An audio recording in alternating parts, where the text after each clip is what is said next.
Tahu nggak, udah berapa kali kurikulum pendidikan Indonesia mengalami pengembangan? Lalu, gimana sih model pengembangan sebuah kurikulum itu? Nah, di video kali ini kita akan membahas bagaimana model-model pengembangan sebuah kurikulum.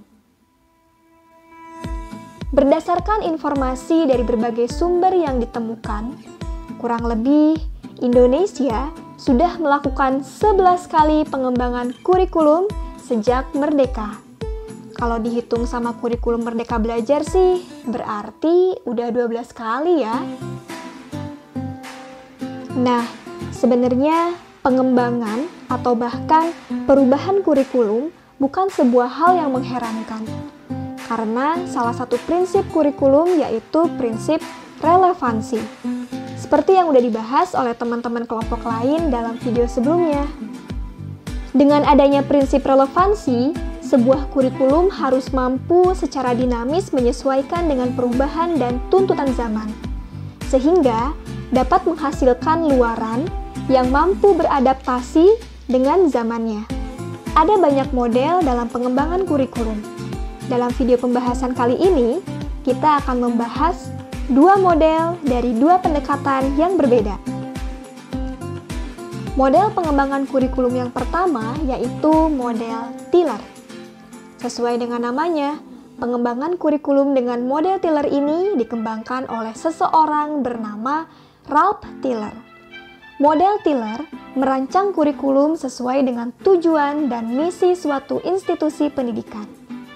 Pengembangan kurikulum dengan model Tiller yaitu pengembangan yang bersifat sekuensial atau berurut. Di mana pola pengembangan dalam model Tiller dimulai dengan menentukan tujuan, yaitu untuk menentukan arah dan sasaran pendidikan. Kemudian menentukan pengalaman belajar.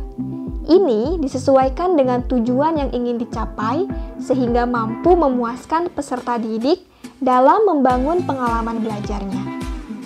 Kemudian, mengorganisasikan pengalaman belajar dalam bentuk program maupun unit mata pelajaran yang bersifat kesinambungan dan menunjang dalam memperoleh pengalaman belajar pada bidang lainnya.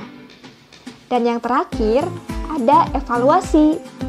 Nah, evaluasi ini penting banget biar tahu gimana ketercapaian tujuan dan misi pendidikan yang sudah direncanakan oleh institusi pendidikan.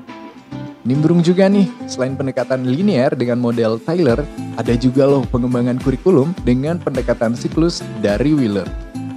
Jadi, berbeda dengan Tiller yang mengembangkan kurikulum secara bertahap, Wheeler mengembangkan kurikulum dengan pola siklus atau melingkar. Setiap elemen di sini saling berhubungan dan saling bergantung.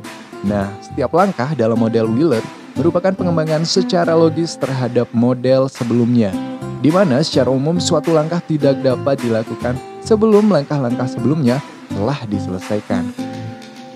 Mulai dari menentukan tujuan, menyeleksi pengalaman belajar, menyeleksi konten, mengorganisasi pengalaman belajar, hingga mengevaluasi. Nah, kira-kira di Indonesia pakai pendekatan dan model yang mana dalam mengembangkan kurikulum ya? Biar tahu jawabannya, jangan lupa hadir di kelas kurikulum dan asesmen pendidikan sosiologi hari Rabu tanggal 21 Oktober ya. Nah, akhir kata, intinya buat bisa menghasilkan sebuah proses pendidikan yang unggul, maka setiap kurikulum harus ditata dan dikembangkan sesuai dengan kebutuhan masyarakat.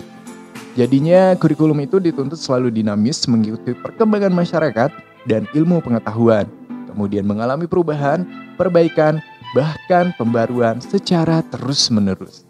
Jadi jangan ngeluh ya kalau ada wacana pergantian kurikulum lagi.